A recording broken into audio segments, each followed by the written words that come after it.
Hello, everybody. Welcome to an episode of the Motor City Metrics podcast here at TigersMLReport.com. I am Rogelio Castillo. Alongside me is Chris Brown and Uper.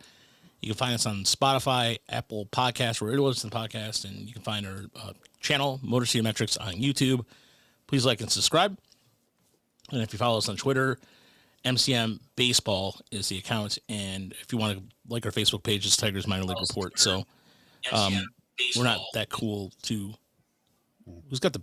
Somebody got us on in the background? Yeah, that's what it sounded like. Oh, it does a That radio was a thing. mistake on my part. Oh, all right. Okay. Oh, good. All right. Sorry I think about that. it didn't went away. Okay. So, give me a kind of shortened show because softball this evening, as cash considerations goes for their second win of the season against our rivals. Forgot the name. I don't want to say the name of the team, but I just don't like this team at all. I'm not a fan of this. This is the team that famously in the playoffs brought a ringer off the bench in the bottom of the sixth inning. We're up by 2, and mysteriously this person came up out of nowhere because it was in the rules. She got away with it, and yeah, It was a female ringer? Pardon me? Is it a female ringer or No, it was a manager? guy who looked like he played the part, like 6'3", like built like a like he looked like he built like a baseball player, and he came in and got a home run, and yeah. I don't even want to talk about it. Mike Trout stepped in, and that was Well, it. no, I didn't shake their hand afterwards. It was the most lowest, dirtiest thing I've ever seen in my life for a rec softball team. So, Blake's back forever, Raj. look, I'm competitive and I don't like to lose, but at the same time, the older I get, the more I just don't. It is what it is. But I'm not going to also do that. So, Mike Papchak also along with us. Mike Papchak, who just finished cutting the grass, I assume. With a weed whacker. Oh, no. What are you, MacGyver? Why are you doing that with I rent my house, and the landlord is slow to answer requests. Mm-hmm. So we have a lawnmower. It doesn't work. We have one though, so in theory it should be real simple. But instead, I just weed whacked the whole damn thing. I'm in a lot of pain. I'm real sweaty. This is the first time I haven't worn my hat on camera, so. Yeah, it's been a hell of a day. What's up, guys? Tigers baseball. Tigers baseball, yeah, and that's what we're going to get to right now as the Tigers sweep the Red Sox with 2 dramatic back-to-back nights of baseball victory as Javier Baez, 2 home runs in one game, probably hit one of the most dramatic home runs we've seen in a very long time. And then the following day, Justin Henry Malloy pinch hit single over the second baseman's head after a play in the outfield earlier where Carpenter almost looked like he almost cleared the fence. It looked like a clear defense. Hit off the glove and went right into the outfielder's glove. It was like almost like a layup drill. And before that, Kerry Carpenter had like the hardest hit single you're ever going to see, where he banged it off the wall at 108 miles per hour. I think it was like 108.7. And it was a single because he hit it too damn hard. That game was nuts, man. Yeah, the whole entire series was nuts. And Boston, in the first game, too, the Tigers blew up the doors off the Red Sox and now sit with the best record in all of baseball. Is that right? Yeah, that's right. That is Yeah, right. they're The Mets one lost game last ahead of night. the New York Mets for the best record in baseball. And right there behind him, Cleveland is 3.5 games back. Kansas City 4.5 games back, and Minnesota at 5.5 back as Jeff Passan has done his world tour of apologies to the AL Central. But yeah, go with that. But no, I think the biggest a couple takeaways from the series. First and foremost, Derek Skubal allowed 5 runs for the first time in 2 years. Is that correct, Chris? No, you know what? He did it last year. I saw that, or he'd given up 5 runs, and so I was quick to put out a tweet, and then I double checked, and I was like, "Whoops!" But yes, he doesn't do that very often. It was a really, a very odd game in that he was about as dominant as you can expect, right? It was at 11 strikeouts, 20 plus swings and misses again, or at least 20. And then, but he couldn't get Alex Bregman out, and we saw some fun stuff with that. And then, it was like a classic third time through the order thing, right? Even with Skubal, it's just like, and when he walked the guy, I was like, get him out. Because Skubal, right, that was his second walk to go with what in those last 7 starts, along with like 70 strikeouts, just absurd numbers. And yeah, we may have to discuss some things about this team that aren't as much fun. Like Tyler Holton has not looked very good this season at all, and he came in and just immediately gave up the lead, and that was a real bummer. But yeah, it's a fun homestand, kind of bookended by these two incredible, unusual Scooble starts, and we were down there on Saturday, and the weekend was kind of a bummer, right? It felt like it was a come down, like they got outplayed in two consecutive games pretty badly by the Rangers. And so you're like, what's going on here? And then they come back and have, arguably the most enjoyable, memorable 3-game homestand in the middle of a season in a decade or more ever. I don't know. Like you got that crazy blowout. You got the insane Javi Baez comeback. You got last night, as you talked about, like ridiculous Boston double home run robbery. And then yet again, you get a walk-off win. Just a really fun series, and more evidence that this team is legit.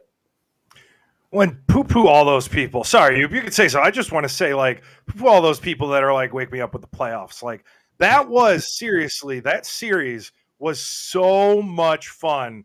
It was a playoff series. It felt like a playoff series in every way, except maybe that first game. But those last two games for sure, like that was like back and forth, crazy playoff. Like it just felt like at any moment somebody is going to come up big.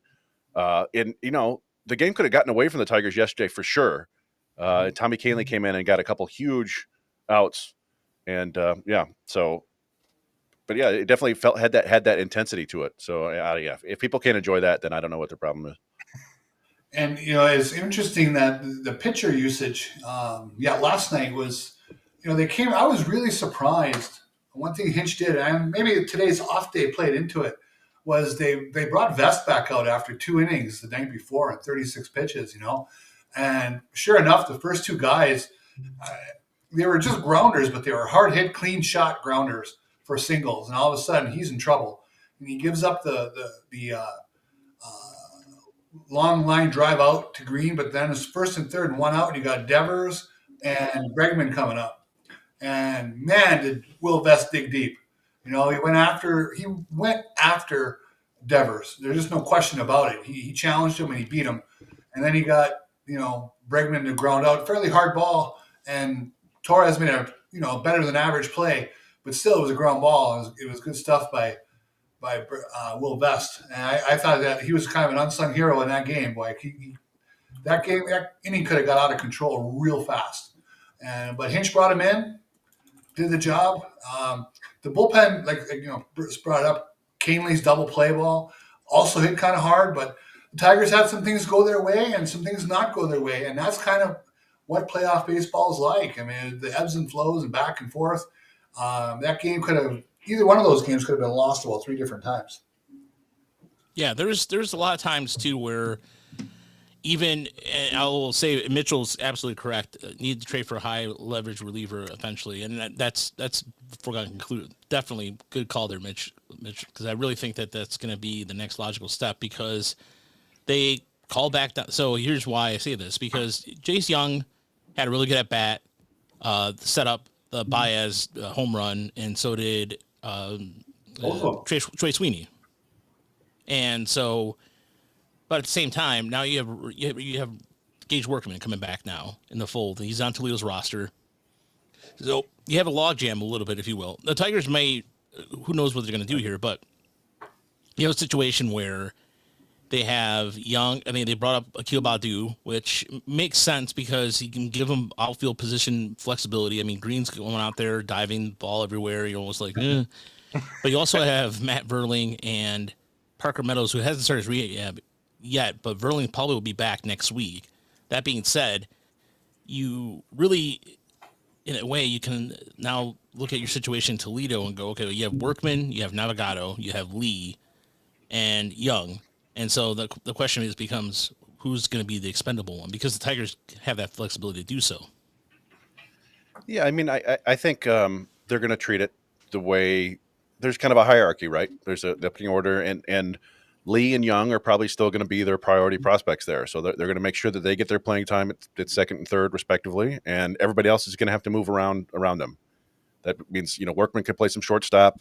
Navigado, Kreidler can play outfield. Navigado's played outfield. I think Workman has played a very small amount of outfield, but I'm sure he'd be just fine at it because he's a good athlete. So yeah, he's just another body there that they never turn down more depth. And this is actually his AAA debut, right? Like he never played in AAA. He went from AA to the majors where things didn't go great, and we'll see how he does in AAA. It was interesting for Jayce Young. Sending him down makes all the sense in the world. He was struggling, no question about it. So that's not the point. But what was very interesting was in his last game, as Raj pointed out, he got the big hit in front of Baez. But before Baez's first home run, that was actually a quality at bat. He worked. I think they went at least 8 or 9 pitches deep, and he got nicked by the pitch. And getting hit by a pitch is lucky, I suppose, but he fought off a lot of pitches to get to that point. So it was just kind of fun that he had to go back, but at least he went back with 2 pretty good at bats to leave it a little bit better taste in his mouth over the whole thing. Maybe. I mean, I appreciate y'all for being positive, but I'm really worried about Young and his spot really on the roster. Like I agree with everything that you're saying, but when you go down hitting like 060, I think was what his average ended up being so far in the majors. I'm worried that Young may be the expendable one that Roger was bringing up. I guess not worried, just I do think that that's ultimately what's going to be what happens. And part of it's just going to be the timing that he's been the one that they've been giving the chances to. So he has less of a leash for that reason. But I'm just, I don't know. I'm having the more time goes on, and maybe I'm dumb saying this, but the more I just don't see Young being part of this future at all for the team. That's a fair statement, Mike. I mean, I think that people it's a matter of preference too, as well. I mean, he wasn't happy being down in Toledo, and I'm sure he wants somewhere where he can get consistent playing time and not worry about going back down. So, I mean, that's a fair statement. I don't know what the Tigers are going to do long term with. I mean, you have for the first time. I think of the first time in my adult life, the Tigers actually have a glutton of infield prospects. I mean, literally. Look at McGonigal is what? McGonigal's a year or 2 away. So think about that. You have Bryce Rayner. I mean, it's not a foregone conclusion. Again, McGonigal, out of all the guys that are down in high 8 and lower, the only one I think is a foregone, and outside Max Clark, is Kevin McGonigal. But Bryce Rayner is off to a good start. Don't get me wrong, but you really want to see until they get to Double. Again, I'm that's just me. You want to see what they get in Double A. If they can start mashing Double A, then from there it's like the sky's the limit. I just think that with Young, and again, I've said this a million times on this show, and I'll say it probably a million times more. If you hit, you'll play, right? He hasn't hit yet, so he goes back. But he's probably going to go down to the minors and hit because he's hit in the minors before. It wouldn't shock me at all. It all depends on what happens with the big club. If they have injuries, if they have slumps, and he's hitting in Toledo, he'll probably be back. At least this time he also showed that he has some potential to be a decent third baseman. Even in the last game with those 2 at-bats, he also made a hell of a nice running catch down along the wall that came in a big spot. Mm-hmm. So, the guy can play. Has he even had 100 plate appearances yet? I'm not sure what it's come to, but it's still a pretty low number. And nothing's really been proven yet. He hasn't made a lot of quality contact yet in the big leagues. That's got to be the next thing that happens. I don't believe he's out of chances by any stretch. I think depending on circumstances, how Matt Vierling comes back, how they're able to cover third base in the interim here, we'll just see how it all plays out. But I assume that he'll be getting more at bats this year, just because it's a long season and things happen. 147 plate appearances. Okay. That's so a few more last year than I thought. That's a good sample size, and when Carlos Mendoza is hitting as he is, and he just had another home run. I just put that up. Yeah, that's crazy. Yeah. No, we actually did a little quiz in our Discord trivia the other day about. I went back to 1969, the longest streak of games and or plate appearances to begin a career with the Tigers, as is somebody who started with the Tigers without a home run. and Young is getting up there. He's like 15th. Some of the other names on there are pretty fun. Let me see. Whereas, Young, 49 games, is 14th. And Chris Patero on there? Is who? Chris Patero? No, he's not on here. No. And 145 plate appearances. Colt Keith actually had 153 plate appearances before he hit a home run. So there's something to say for that. And Lou Whitaker, number 1, 362 plate appearances before he hit a homer. Yeah, he was a soft-hitting guy. He didn't hit a lot of home runs in the minors either. Nook Logan was the most games, 92 before a home run. But it's. I've mentioned my issues with Jayce Young before. I think he may need like a total swing overhaul. I'm sure they have some ideas for him down there, and it maybe it's not that. Maybe it's more like just kind of what they did with Parker Meadows last year, where just a small adjustment, maybe shorten things up a little bit. But this is his swing. This is the swing he's had forever through college. It was the swing we saw in West Michigan when he first came up, and we're like, I don't know. And again the next year, and it was one of those situations where I was like, I don't think this guy's going to hit. And then he got to Double-A and hit like a ton. And I'm like, well, all right, I'm just wrong. And he's hitting Triple-A. And so I think the Tigers, I think they believe in him. I don't know. I've talked before about how like maybe they don't, and they're just trying to get it out of the way, if you will. But I don't think they would have invested as much time,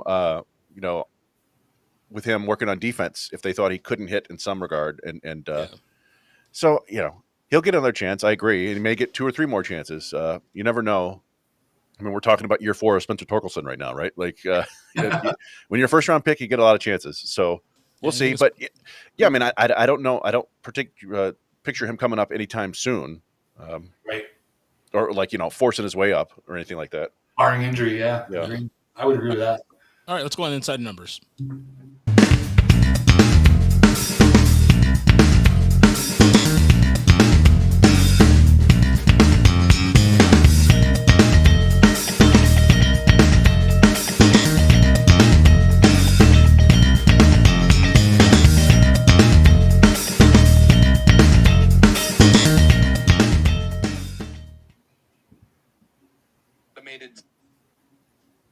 Oh, Roger has stepped away. So what? So who wants to start? You? Why don't you start? Give us. Yeah, you know what? Yeah, sorry about that. I went to go get a root beer and I thought I had more time and I almost tripped over myself. Okay.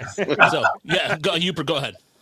My number is 0.681 and 60-28. The Tigers, since they started, it's arbitrary date, but let's use it anyway.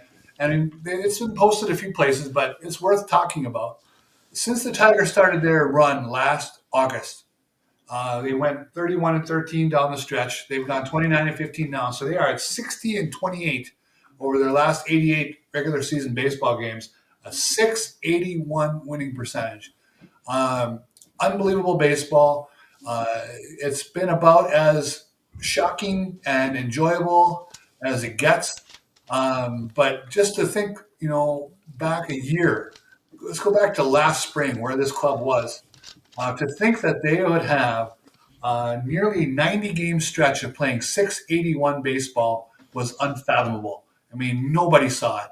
And again, I wrote something the other day on Twitter about the Baez surge. And what I said was one thing the Baez surge has really shown us is that we know nothing. And we all think we know some things, and we all do know some things, but when it comes right down to it, we know nothing. And that kind of where this club is. Maybe AJ Hinch saw this coming.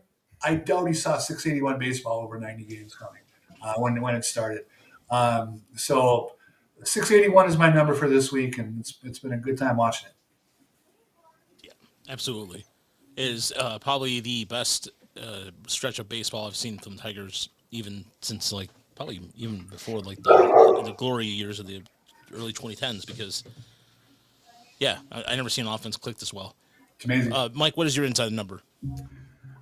My inside the number. I was cutting my grass, so I didn't do as much research as I usually do. But I just wanted to highlight Javi Baez. This is a bit of a polarizing thing for me because personally, in me as a fan, I'm still mad at Javi Baez. I'm not dismissing anything that he's done. I'm not saying I hate him. I feel like every time I bring this up, people are like, "Oh my god." What I mean is I'm still hurt from the last 3 years, quite hurt. And I know Roger. I've been staring at Roger the whole time because I know he's like one of the number one people that's like, "What the hell?" But it's worth pointing out that in 35 games this year, in his age 32 season, he's worth per Fangraphs 1.4 WAR.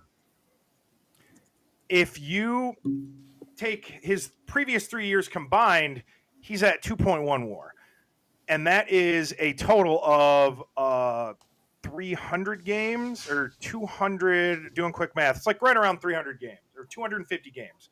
So in 35 games, Javier Baez has been 2/3 as valuable as he was in the past 3 seasons combined for Detroit. I'm trying to do a deeper dive in this, and I will share it with you guys next week. But I can't think of any player that had, and maybe I'm misremembering 2022. It wasn't as bad as I remember. It just wasn't what we expected from him. But has any player had like this terrible stretch on a new team and then just found it? I just can't imagine it happens very often. So even though I'm telling you all that I'm still hurt from Javi and that I just want to see him still do it more, it's incredible what he's doing, and I'm one of the loudest people cheering him on. So I love it, and I'm always going to root for the guy, but I'm still hurt. I'm sorry. I'm going to hold a grudge for probably at least another month. I've been hurt before, Roger. Don't look at me like that. It's teach your own. Teach your own. I just it's funny is it was kind of looking at what somebody said here. Deadly Ninja Beast 3 barrels in 2 years for Young is his inside number, but Baez was hurt. Baez was hurt. The only thing I'm hurt about is that people were calling him a bad teammate, or fans were calling him a bad teammate, and like didn't try, and that really pissed me off because being down there, that's not the case at all. I know that there's somebody mentioned on the broadcast too, like if Green and Torkelson wondered out loud, what was the big deal behind him and everything. It's been proven incorrectly. So, yeah, I mean, it is what it is. I mean, at this point, I don't really care. He's doing what he's doing, and there you go. So, you know what I think he's doing? He's punishing mistakes again. Yeah. I mean, that, for instance, the game-winning shot the other night. Okay. But you noticed the catcher called for it outside, right? I mean, the catcher he was reaching way back for that pitch. It was a terrible pitch. And, last year he would have popped that up to second base. Okay. This year, for whatever reason, back surgery, lost weight, confidence, who knows?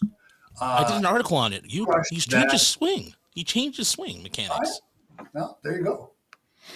Yeah, but there's no denying he was awful the last 2 years. Like he was one of the worst players in baseball. And to Mike's point, and I've thought about this before. It's like just write an article basically saying it's not going to get better because there hasn't, as far as I know, there hasn't been a stretch like this where somebody who played as much as he did came back and was suddenly very good. Now injuries happen, right? Like guys have missed seasons before with injuries, and that's probably happened a bunch of times with guys who just didn't play. And so maybe Javi was just gutting it out and doing that. And I could see that. The results have been awesome. And, I always talk about this with my coworker the other day is like, Americans, and maybe this is the entire world, we love to build people up and then absolutely tear them down when they fail. The only thing we like more than that is then like the redemption arc, right? Where they failed, they've been humbled, and now they come back wiser and better and they're performing again. But again, I think to your point, Raj, I think so many people were conflating his performance with him being like a bad teammate or a clubhouse cancer or something like that. And that's just fans taking their frustration out on players and not understanding what's actually going on. And we've talked about like how many other guys are just going to go, yeah, I'll play third, I'll play second, I'll play center and do it as well as he has. Yeah. It's been remarkable. And honestly, he's not going to keep hitting like this all year. This is like an MVP pace, right? So he's going to cool down, and we've seen slumps from him before. But given that he can play plus defense at like 4 different spots on the field, I think there's a chance he might like kind of push Andy Ibanez out, something like that. Yeah, they'll make a hard decision here on the roster here soon with that. And so and last night Baez had a really good at bat too against it was a Cuban on Cuban matchup against his fellow teammate Countryman. Countryman. I don't know why I couldn't think of that. Yeah, But yeah, and he somebody noticed this yesterday. I didn't notice it. He had Cuban colored gloves on, batting gloves. I didn't see that till just now. I know you got your thumbs up bubble again. I love it. Yeah. You never know why that happens. When that happens, you got to drink. That's part of the new drinking game. Yeah, well, I mean, there you go. No, and that was a huge at bat last night against a very good one of the. I mean, the guy's 37 years old and is like, yeah, I'm still throw 103 miles an hour, no problem. Chris, what's your inside number? Big B just got a 2-run single. If you want to get that, I don't know. Yeah, mine is actually. I actually have two. I have one that's a bonus, but my inside the number is 4.0, which is of course a perfect GPA unless you're one of those weirdos who takes like AP classes and has like a fake 4.6 or whatever.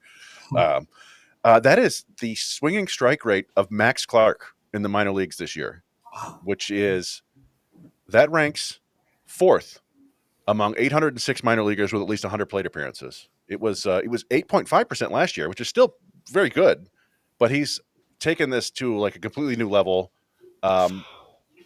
Just for comparison's sake, Kevin McGonigal, who I think has one of the best hit tools I've ever seen, was at 4.6% last year.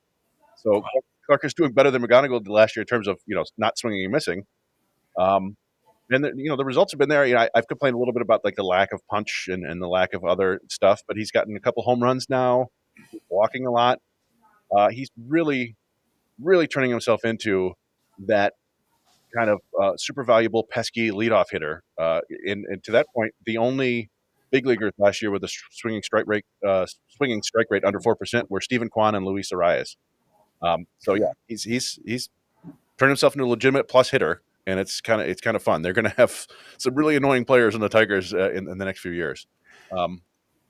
My bonus. Oh, go ahead. Okay. I was just going to say, like, that just seems like a reflection of the way the organization's kind of been headed. It just feels like everybody who comes up, I know that they're going to be able to draw a walk, and he's just like personifying that almost. Yeah. He's, I want to see him perform at AA, right? Just that's kind of one of the big jumps we always want to see. But that sort of thing that you can fake your way into a lot of walks at lower levels if you have good eye and can spoil pitches. But the swinging strike rate, like that's hard to fake.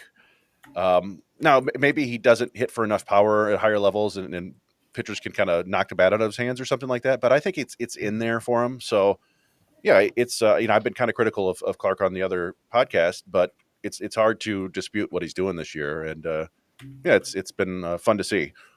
The my bonus inside the number was 11.61, which is Jackson Job's run support this year per 9 innings. 43 runs and 33 and a third innings. That is the most in baseball by anyone with 30 plus innings pitched by more than a run. They are doing him all sorts of favors when he's on the mound. He's the anti. Nice 11. Yeah. I was telling a friend that he had to get at least 8 runs of run support every start, and I thought I was exaggerating. That's so funny. Yeah, I mean, they're really coming through for him, and that's he's and not to derail anything, but we did see some positive signs from him. I think Jerry Mackinnon pointed out on Twitter that his fastball location was at least theoretically better. He still walked like 5 guys, and he's going to have to figure that out at some point. That the walks are getting kind of ridiculous. But he got swings and misses with the fastball by locating it better, and I think that's ultimately what he's going to have to do.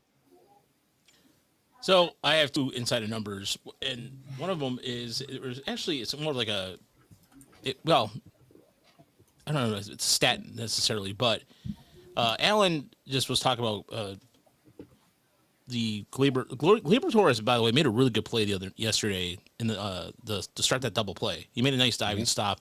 His defensive metrics on paper don't look good, but honestly, he looked like he's just fine. And that was a key play. I'm not sure if that's a stat or any will, but I really Gleyber Torres is given professional at bats. And Alan, there's something else to be noted about this too. When we talked to Gleyber Torres down on Saturday, he mentioned he has given like him and Baez talk, hitting a little bit too. So there's some credit to be deserved there for that too, because he's worked, like he's talked to him a little bit, and they have that they have a really good friendship. So that definitely plays a role with that too. Chris, I don't know if you read my mind, but my inside number was actually 381, 422, and 571. My numbers in the number 2, because that's 2 extra. He's got that's Max Clark's batting average in the month of May, 381. On base percentage of 422 and a slugging percentage of 571. His OPS is 994. Like it's one of those things where he is like, you know what? Screw it. I'm just going to hit a bunch of home runs. Screw it. That's what I'm going to do. I'm just going to, you know what? Screw you, Chris. I'm not a slap hitter. That's what I'm going to do. I'm going to tell you that you're wrong. And slap me in the face. In the face. And he's off to a really good start in May. He started the beginning of the May with a 4-hit game. And he's just, the home run yesterday was just a bomb. Like an absolute, he was just like, you know what? Screw it. Boom. Done. And he hit a towering shot yesterday. And he's off to a really good start. And, it is one of those things I think that fans are starting to recognize about Clark. Or like, I know Baseball America just did a whole expose on YouTube, if you want to check that out. But, we also have a lot of stuff too. But at any rate, it's just good to see him, the catalyst for West Michigan, who's continuing to be one of the best teams in the Midwest League. I mean, if not the best team in the Midwest League, and they just keep rolling along. So, but yeah, it's like I said, I think that I will give, getting back to Gleyber Torres for a moment, professional at bats. He's been playing good defense, and he is a guy who can drive up the pitch count. Like I hate when I used to watch Yankee games, I was like, oh god, I hate when they drive up the pitch count. Tiger Bats doing that now, and I'm like, I don't know, I don't mind that so much now. So let's go good, the good, the bad, the ugly.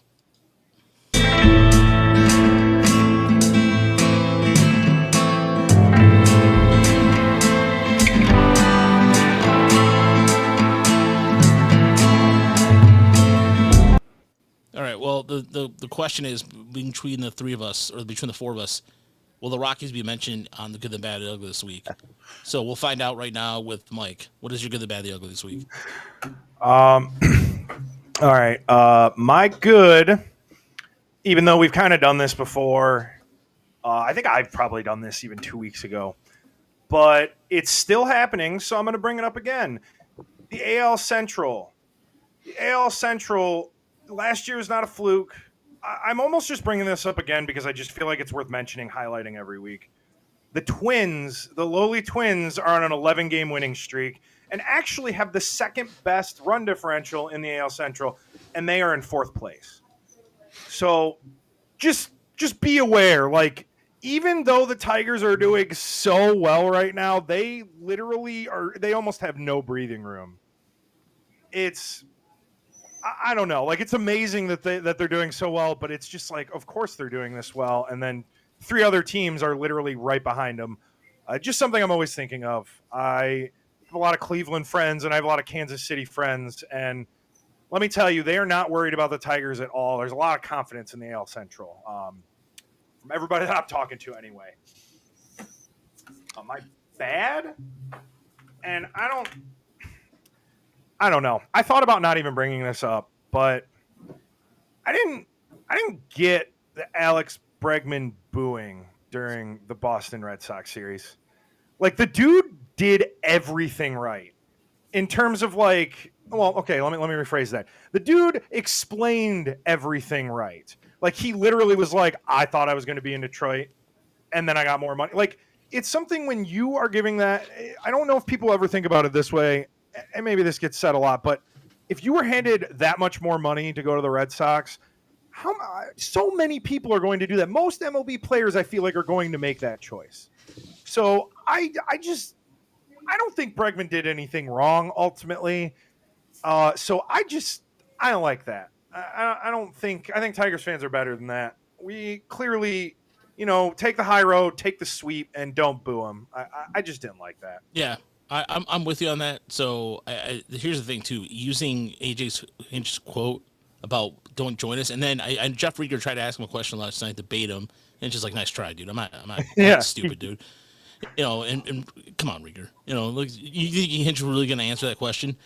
And he used that quote for something that had nothing to do with Bregman, nothing, and people were using it on Twitter for that, and it's ridiculous. I mean, teach your own, whatever. But I didn't understand it at all. I mean, it was just like, look, anybody in their position would get more money. You know, like fans care and they can care. That's fine. If you want to boo, I mean, whatever. I'm not the judgment police on it. I just teach your own. I just think at the end Because of every the time I day, say anything, about like I don't like what a fan did or something, I get yelled at. I don't want to get yelled at anymore about it. Quite frankly, I just don't.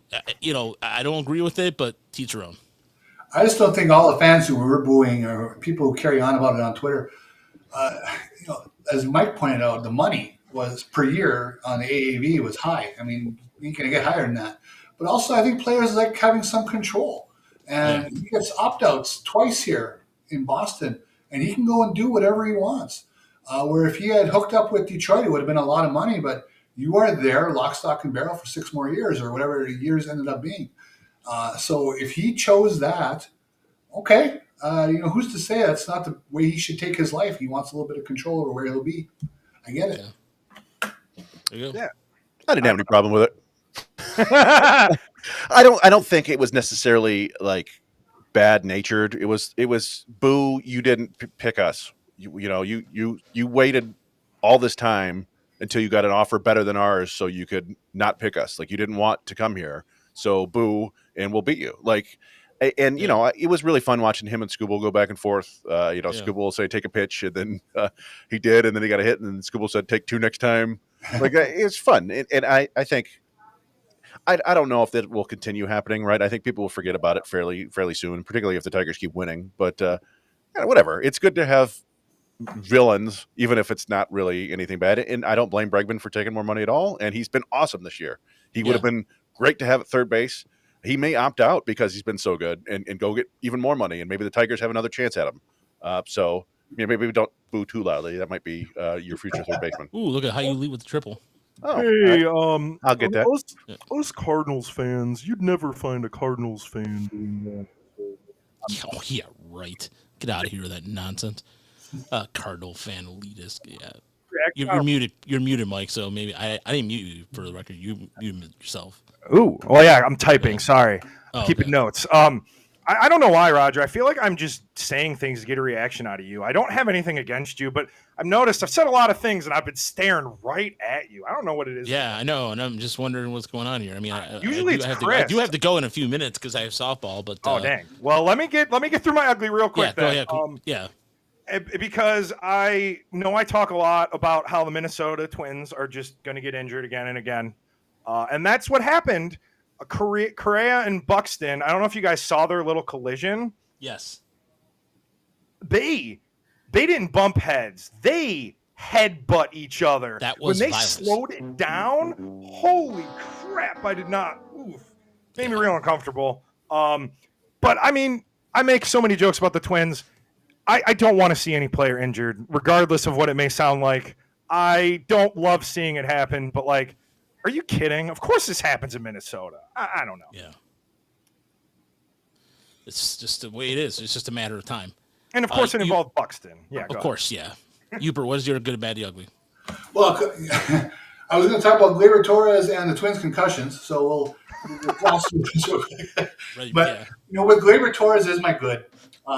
Real quick, right now at a career low strikeout percentage, he's just been a real addition to the team. When we talk about Bregman, a lot of people would thought, oh, Gleyber Torres is our consolation gift, parting gifts prize, right?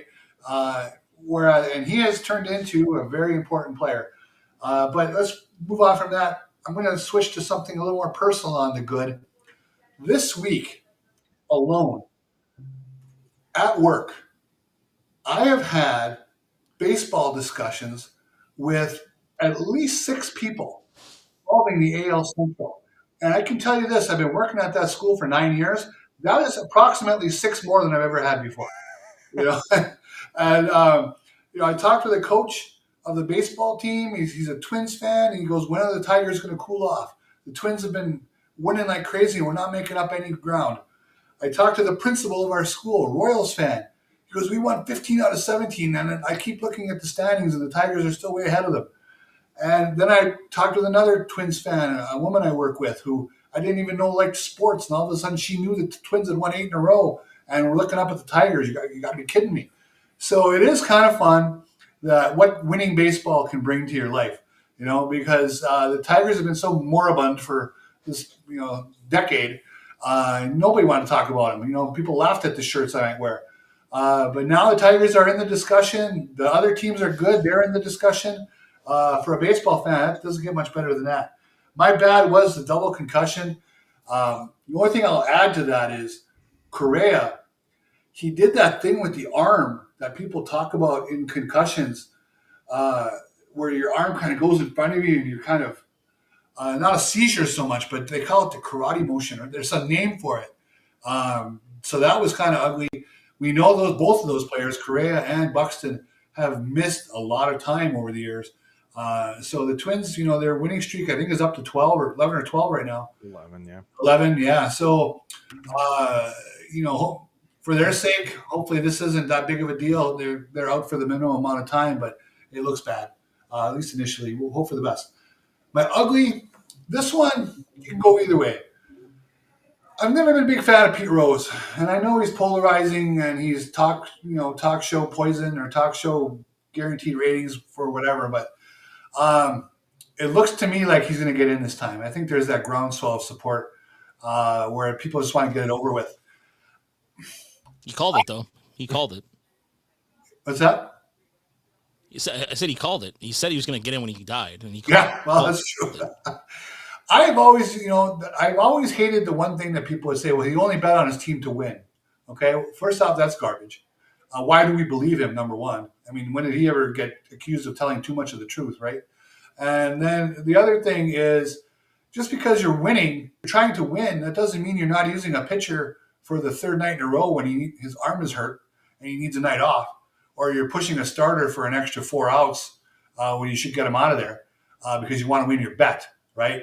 And whether he did that or not, it has the appearance. So I realize I've heard the argument as well. You look at MLB.com right now and you see all the betting websites. Okay, I get that, but you're still betting on the games you're part of. And if Pete Rose never gets in, I'll never lose a moment's sleep about it. But I do believe he probably will get in this time.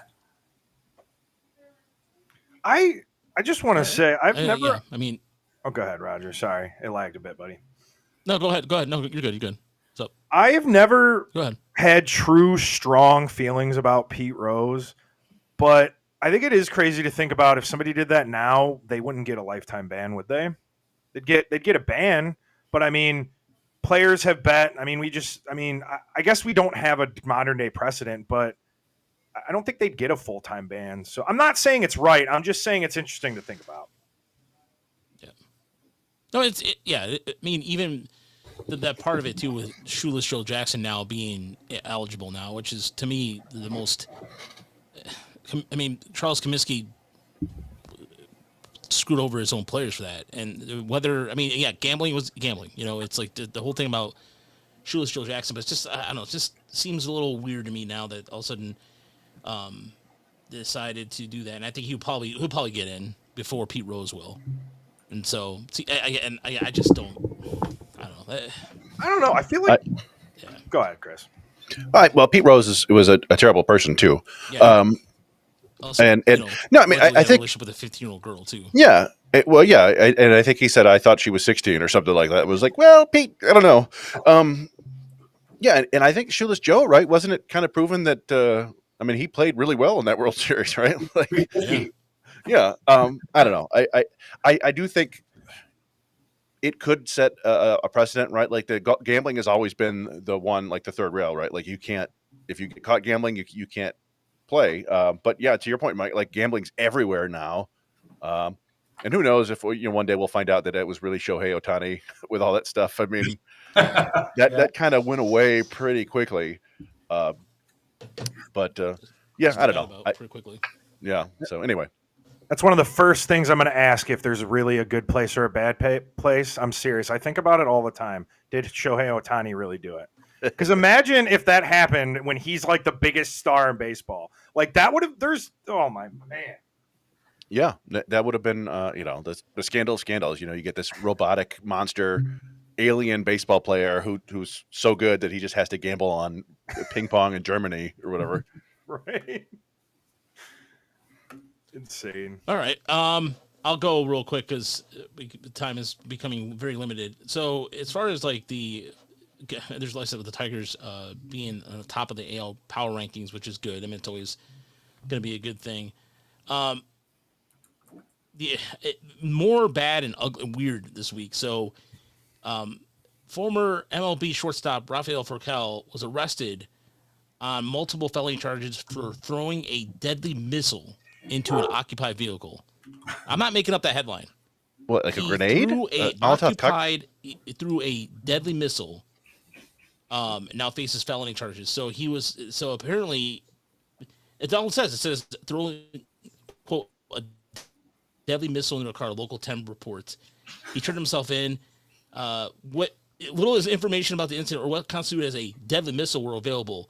The Independent has requested comment from the Sunrise Police Department. So, yeah, I mean, we'll find out more what the missile is. It could be Makalov cocktail. I'm not even sure I can't even say that word. Whatever the case is, but I thought I saw that earlier today, and he was a shortstop, right? Is it possible the deadly missile was the baseball? What legally is a deadly missile? I thought that was the name of his OnlyFans account. No, deadly missile. You can go there with a lot of that Cuban missile stuff. Right, anyway, any object that could be used to cause death or great bodily harm. So I think in a baseball player's hand, you might be able to consider a baseball that. So you might be right, Chris. See that? By the way. Go ahead. It says he hit the truck driver in the hand with a rock as he was being attacked with a knife. Though officials' details of the incident have not been released by authorities. A stone or other hard substance which would produce death or great bodily harm is considered a missile. He took a stone and slung it. Yeah. He's David. Yeah. All right. Very good. So, by the way, the other part of the Dodgers with the embarrassment of riches have Dalton Rushing coming up. So that's a good thing. Even with the best record in the National League, that to have that kind of luxury is a good thing. And then the ugly, you guys mentioned it earlier, the Buxton and Correa concussion, even as the Twins won their 11th in a row. And those two players have been a big catalyst for that. So that sucks for Twins fans. And I mean, for Tiger fans, I'm sure people are just like, hey, another one bites dust. Somewhere our friend Charlie is smiling. So, all right, Chris, what is your good, bad, the ugly this week? My good is Jacob Wilson, who is another guy with minuscule swing strike rate like Max Clark. I wasn't particularly impressed with Wilson when we saw him in Lansing, but it was only like a game or two. And he's just been bonkers, man. We did see Job strike him out, but he's a career 401 hitter in the minors, and that's not me misspeaking. He went 123 for 307 in 79 minor league games to hit 401. He got a cup of coffee last year, wasn't all that great, but he's been awesome this year. He's batting 354 with 5 homers, only 7 walks and 9 strikeouts in 172 plate appearances. His BABIP is 353. It's below his actual batting average. I'm sure there's a little bit of luck there, but he can really hit, and he's currently at 1.9 FWAR because he's playing solid shortstop too, so he might run away with the American League Rookie of the Year. We'll see what happens, but he's on pace for a really good season. My bad is Roki Sasaki. We saw him in the opening series, and he couldn't throw strikes at all. He's been arguably one of the 2 or 3 worst starting pitchers in baseball this year. His ERA is only 4.72, but his FIP is 6.16, which is 133rd out of 136 pitchers with 30 innings pitched. Jackson Job is 128th, by the way. But Sasaki's strikeout rate is low. His walk rate is really high. And now he's out with a shoulder impingement, which, theoretically could be a good thing if that's what's causing the issue. On the other hand, it's a shoulder injury, so it could be a very bad thing. It's kind of it's been a bummer. The top 2 pitching prospects in baseball this year have, Job and Sasaki have both really struggled. Now Sasaki's out, so hope that doesn't happen to Job. And my ugly is the Baltimore Orioles. Good Lord, what a disaster! And I'm not upset about it. They just got swept by the Twins. They are 15-27. So they could go on a Twins 11-game winning streak and still be under 500. They are 9.5 games out of first place right now. They have the worst pitching in baseball, ranked 30th by FWAR, 5.37 team ERA. Just to give you perspective, the 90s Tigers bad. The Tigers right now are 3.24, more than 2 full runs better, and their Tigers are like third. The Mets and the Royals are ahead of them too. So Their pitching is garbage, and their offense is 19th. At this is like the 2021 Tigers out here. They've got a 94 WRC plus, 23rd in WAR. Their best hitter this year is Ryan O'Hearn, followed by Cedric Mullins. Gunnar Henderson has been good, but not Gunnar Henderson good. Not great. And everybody else is kind of a disaster. Jordan Westberg, Adley Rutschman, Heston Kierstead, Tyler O'Neill, their WRC pluses are 86, 85, 77, and 72. This is what happens when you don't spend money at all. And Kobe Mayo, one of their big shiny prospects, he came up a little bit. He is now 5 for 59 in the majors with a 48% strikeout rate. Even Jayce Young think that's bad. Yeah, at least Jayce Young wasn't striking out that much. He wasn't getting hits, but it's kind of disaster there, and it's like a blueprint for how to completely blow your chance. It's like if the Astros had in 2017 had not traded for Verlander and didn't. I don't know. There's not a great example, and who knows? They may turn it around. There's a lot of talent there, but it's probably going to be too late, right? Like this is. It's getting late early. In the AL East, that's good luck. I mean, maybe in the NL West or in the AL West, maybe you can maybe turn things around and make it respectable, but not in that division. No. I actually saw a couple stats about the Orioles. I want to give you guys really quick. For the Orioles to win 86 games, which is the average number of wins for the third wild card, they'd have to have a 95 win pace the rest of the year. Yeah, not happening. Which, when you put it like that, it's crazy. But also, Adley Rutschman, who was supposed to be like the can't miss prospect, since July 2024 last year, he has an OPS of 581. I don't have the tweets, but I saw that Adley Rutschman is one of the first Orioles to hit a bunch of offensive statistics. Like, he's like the fifth fastest to hit a lot of offensive statistics. And then after that, he's like one of the worst regular players since then. Like, it's crazy that he fell off a cliff like that. Took him over Bobby Witt Jr. Yeah. Well, catching is bad for you. He kind of went from Adley Rutschman to Matt Wieters, which is a shame. But, again, we're still in the first, quarter-ish of the season. At this time last year, Alex Bregman was probably, barely above 0 WAR. Yeah. Guys can turn it on and stuff, but the whole team right now, you can play yourself out of the playoffs pretty early if you don't get right. Like, just think of the Tigers was a couple years ago when they got off to that terrible start and then were good the rest of the season, and it was just not good enough because they got such a deep hole. So tough break, Orioles. Yeah. Not so too bad, so sad. Not really, actually. I don't feel bad for them whatsoever. I mean, the Tigers even spent a little bit of money. You don't spend money and you think everything's fine with your internal process. Nice job, Michael Ives. Good job. Idiot. All right. Anyway. All right. So before we get what's up? Toronto this weekend. Toronto starts off 3-game series starting tomorrow. And I did have the matchups, and now it's gone. Oh, no, I have them right here. So as far as what the pitching matchups is going to look like against a team that I love, like I said, if we had more time, I would talk about the rivalry with Toronto. We've talked about that every time they play the Blue Jays. And when the Toronto does come over this way, we'll probably see a lot of Blue Jay fans. Hopefully it's a packed house up there at the – I'm still going to call it Sky Dome. I'm not going to call it anything else but Sky Dome. So tomorrow is Flaherty. Saturday at 3:07, it's going to be Reese Olson. And Sunday it's Jackson Jobe. So those are the pitching matchups for the Tigers. But right now, it looks like it's going to be Bowen Francis, Jose Urena, former Tiger, and Jose Berrios. So that's I think that's Baez's brother-in-law. So yeah, right, you're right. Yeah, they're both so from Puerto Rico. Yeah, it's Puerto Rico. I don't know. That Flaherty, it'll be nice to see if he can bounce back from that. It's been a rough couple starts for him.